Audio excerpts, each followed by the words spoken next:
Welcome to the Mike Litton Experience Podcast. Mike has over 31 years experience in real estate, finance, and investing. He's passionate about being a father, a teacher, a realtor, an investor, and a leader. Everyone has a story, and our passion is to help them tell it. And now, introducing the host of the Mike Litton Experience, Mike Litton. So what can you expect from the Mike Litton Experience? You can expect stories that will inspire, motivate, advice that will sharpen your focus, and expert information on real estate, finance, and market conditions. He took me in his car, drove 3.5 hours down the New York State Thruway to Long Island. Mm-hmm. It was probably the hardest journey for him to do since he was a soldier in World War II. Right. He had to keep me from jumping out of the car. Yeah. Very, very ultra frightening. Yeah. He had one hand on the wheel and one hand on me. We get down and he took me to a psychiatrist for the first time.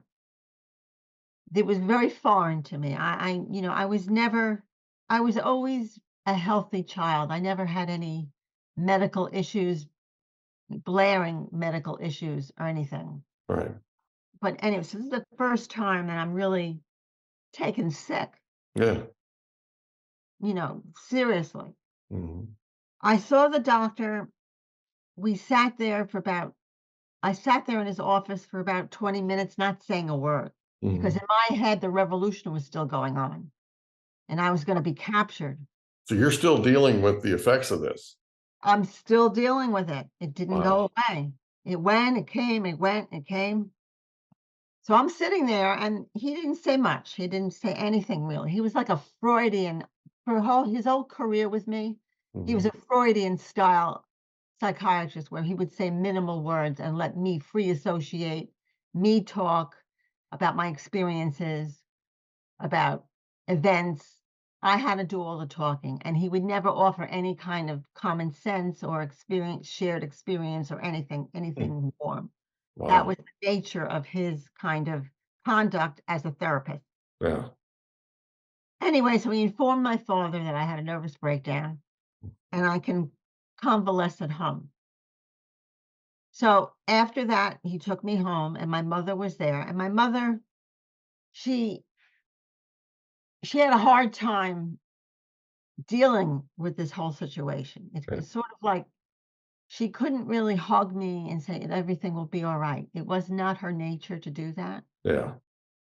But however, what she did for me was for like the next 3 weeks, we did art projects, almost like art therapy. Mm-hmm. She would have me do cutouts and collages and drawings, and we worked on that for about 3 weeks. I was in a stress-free environment, Mm-hmm. and I got better. I Wow. got better. But that was only the first breakdown of many. My goodness. So you go home, you do this art and it helps you to sort of recover. Right? Yes. Then what happens? Okay, so I was home for a while, I don't remember what I did, but I listened to a lot of music. I loved classical music at that time. I listened to a lot of music. I was really not concentrating that well that I could really get into reading books, Right. which would have been great, but I didn't. Yeah. Anyway, come the spring, I transferred to an architecture program in Brooklyn. Okay. So I said to myself, I'm still on that journey to complete my architecture program. Whatever happens, I'm not going to give up. I'm still going to do it. Right.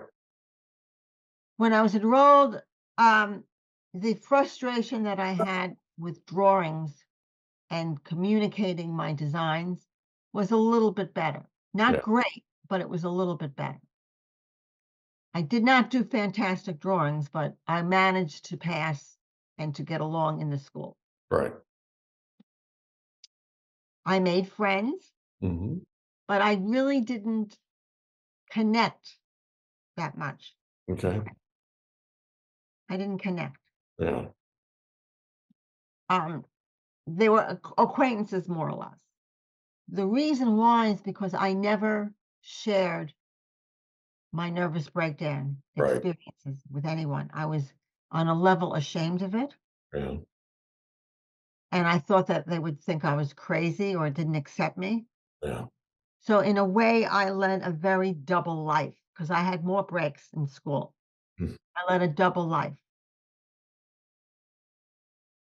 Well, at Okay. that age, you're really concerned about what everybody else thinks, right? Absolutely. And so, Absolutely. and with the trauma you had been through, you're kind of protecting it. You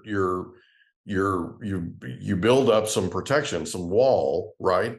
That basically isolates you and isolates the trauma. And you do that because you don't feel comfortable sharing it with people because you don't know how they're gonna perceive you. And when Yes, you're that age, that perception is everything. That's a big, big deal. it's a very big deal. Now, I So don't remember. I had a few ripple breaks during my years. I had like 2 or 3 years to complete in the program. gotcha. And I would break down every 6 months to a year. Mm, Social stresses, yeah, because also I did get personal with people, but I there was a wall there, but I yeah, always thought in my head that they can see through me yeah. and see that I'm not good enough or I'm a pariah in society. I'm an it girl and I felt that way because of my shame and my guilt.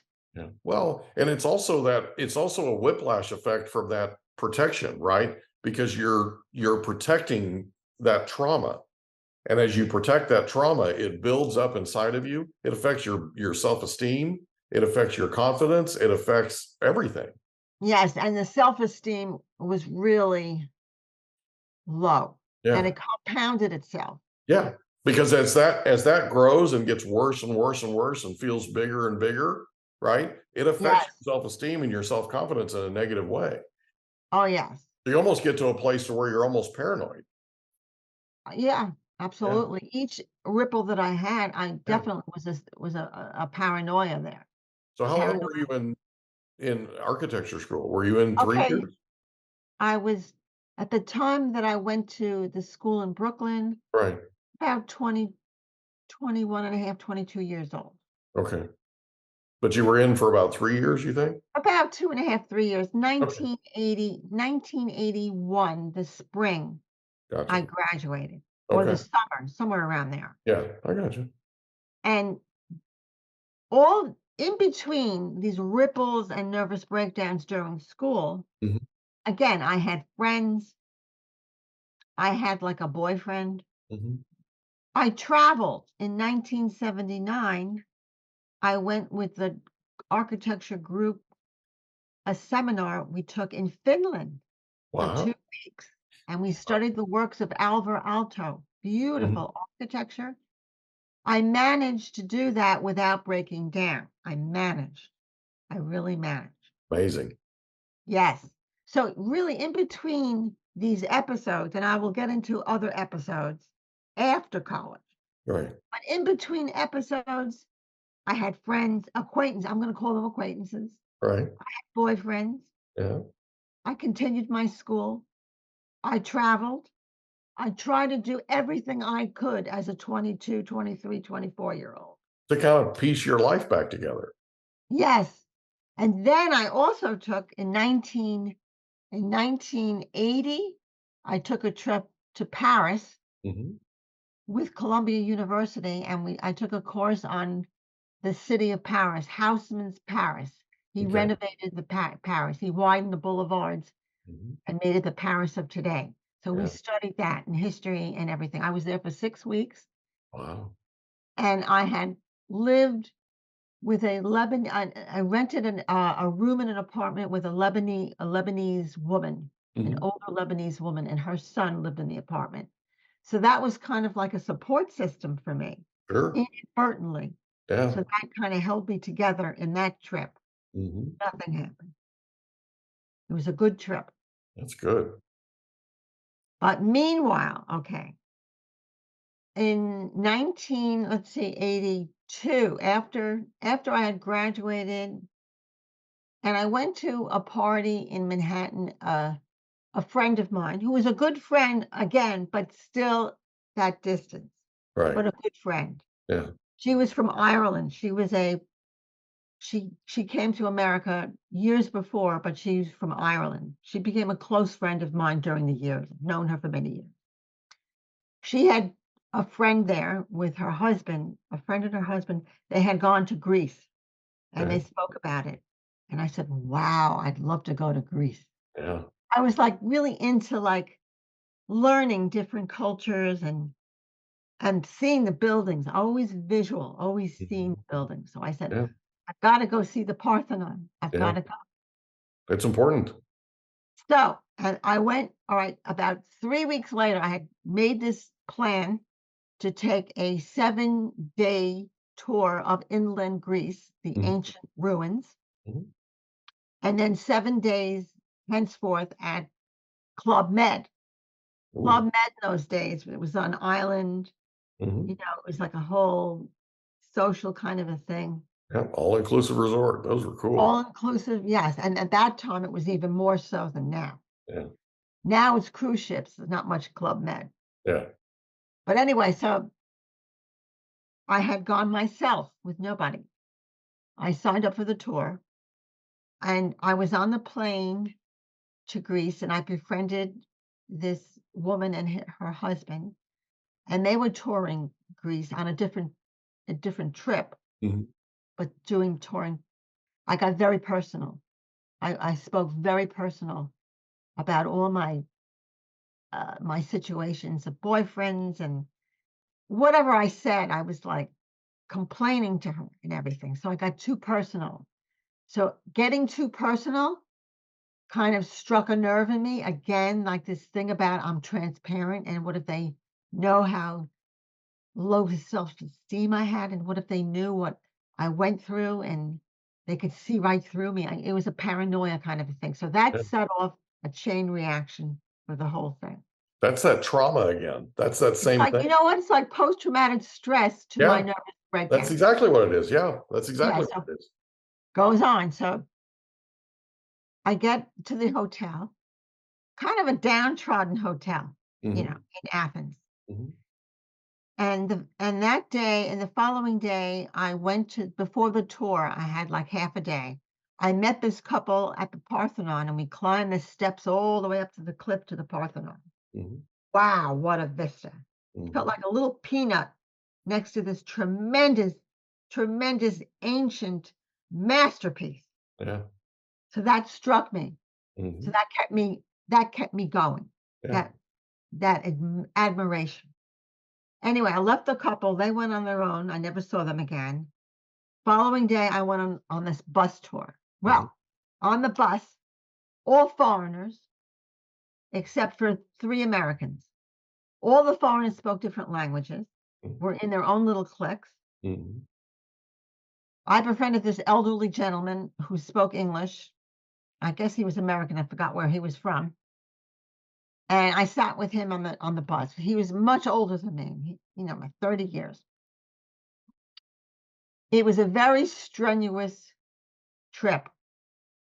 We would go to these ruins and she would speak the guide knew all about the ruins and the life and the civilization around the ruins. Mhm. And all the ruins after a while looked alike. Wow. I was struggling. And then we would stop off at a hotel in a town and for the night and we would experience the food. And then the following day we would get back on the bus. Yeah. Well, I began to lose my sleep. I couldn't sleep. Mm. I could not sleep. And that was one of the symptoms of my episodes. Yeah. No sleep. Yeah. The trip, I started to decompensate. Mm. I stayed on the bus while people would tour. Jeez. I I couldn't talk with anybody. Mm. I started to get withdrawn. Um, and the European crowd wasn't that friendly. Yeah. There were French people there who didn't like Americans. I mean, it was kind of like that tension Yeah. I felt. Hmm. I felt alone. Yeah. I always actually going through all of this, I felt alone. And you probably had a heightened sense of feeling too, because you're going through this trauma, right? You're going through all this and you're paying attention to things that you might otherwise ignore because you're almost hypersensitive, right? And Yes, so you notice things that you wouldn't otherwise notice. yes. Wow. Anyway, so day So then it number just 6, starts snowballing on itself it because you're did. not sleeping, right? Yes, yes. Ugh, Anyway, I can't even imagine.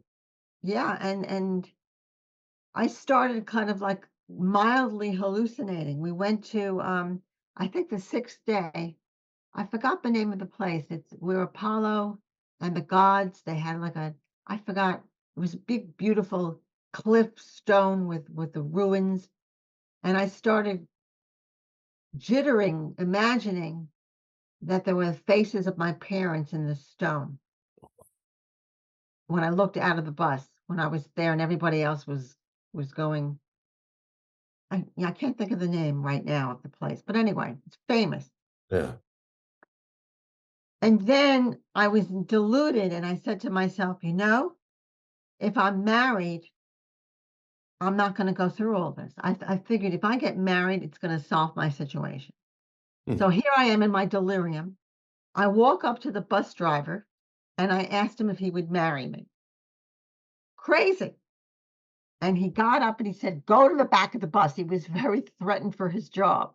He said, "Go to the back of the bus, go back where you're sitting." So he Wow. escorted me back, and I sat there and I said, "Well, that didn't work." Yeah. I mean, I was like out of my mind. Yeah. Okay, so anyway, the tour finally ended. I'm back in Athens in the hotel. Yeah.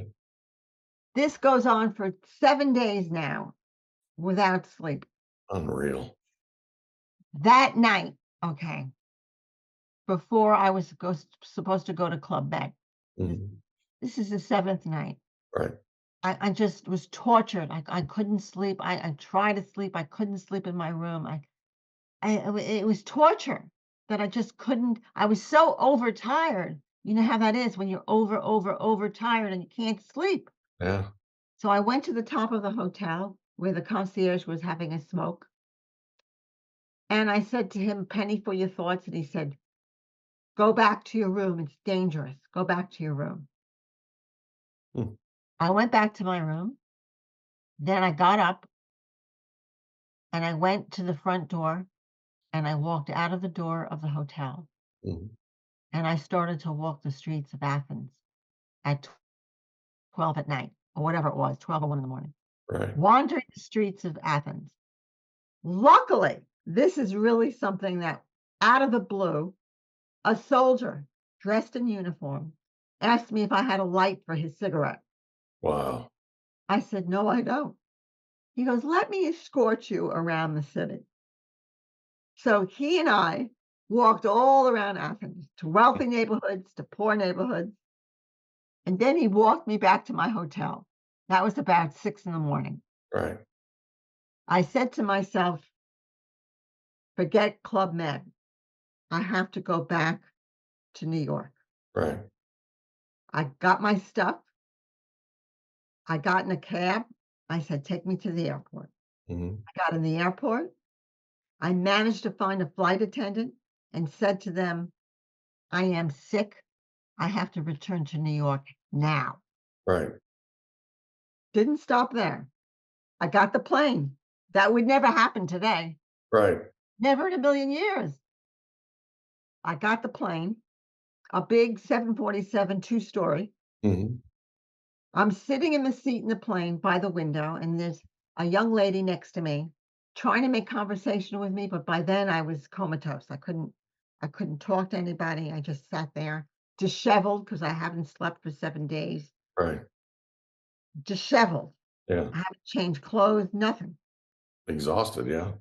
Anyway, so there was these two fellows in the back of me sitting in the back. They were talking. I imagined that they were talking about me. Oh no. Here I am thinking that I'm a pariah and I stick out and I'm a creature Mm. not fitting into society and humanity. I thought he was joking about me. I got up. I looked at the guy sitting directly in back of me Mhm. and I slapped him in his face.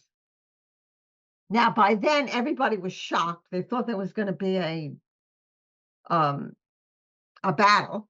Mhm. Everybody was like shocked still. I turned toward the past the girl in the seat, went to the aisle, went down the aisle, climbed the steps to this first class, which was on the Mhm. second level, found a seat in the first class, and I sat there, Mhm. not budging. Mm. And the flight attendant brought me a piece of cake. Mhm. They all thought I was tripping. They all thought I was on heroin Yeah. or something. They all thought the whole plane thought I was tripping. Right. I wasn't. I was in a nervous breakdown. Yeah. No kidding. At those days, that was not common. That was not, Yeah. you know, people didn't do crazy things like that in those days. They Out of did. the ordinary for sure. Yeah. Now they have. Some of the celebrities have done crazy things. Right. But back then, no. Yeah.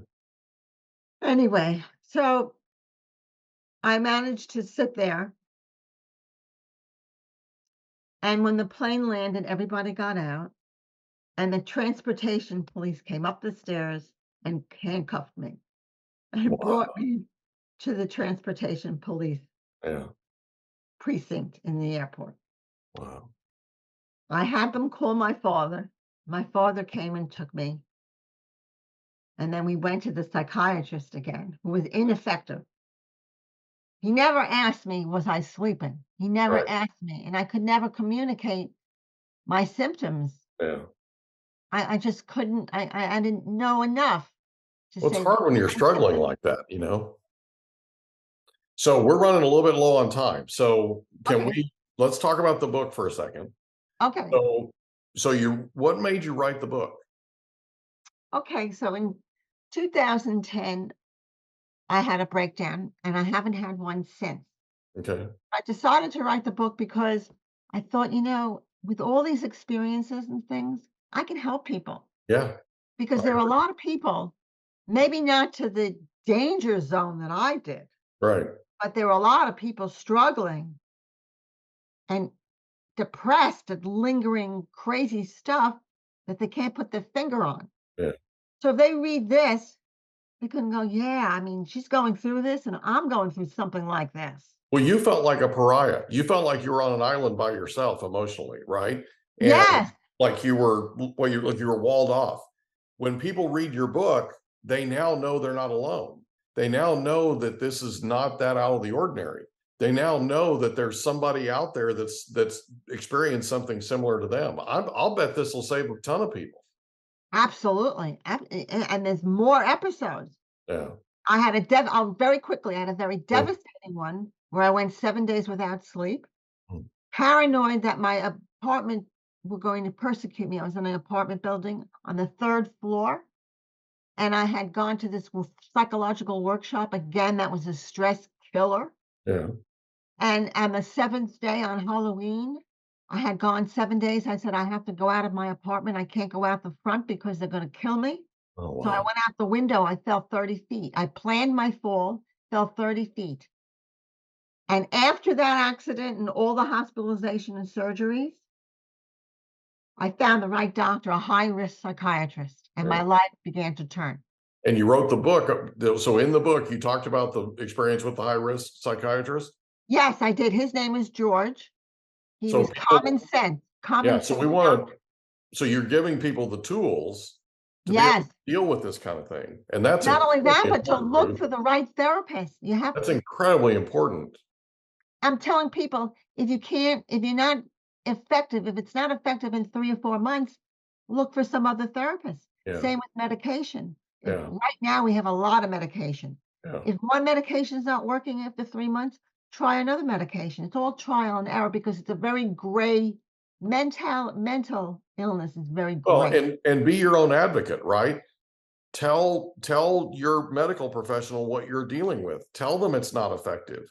Start, just to keep looking, right? Keep searching is what you're getting at, because Yes. somewhere in there, like you experienced, there's the right high risk psychiatrist, there's the right medical, right? There's the right type of therapy. You found it and you wrote the book, and now other people can find it when they read your book. Absolutely. And Yeah. also writing the book, I was able to discern my patterns because there was Right. a pattern of symptoms leading up to each breakdown. I'll bet it was cathartic too.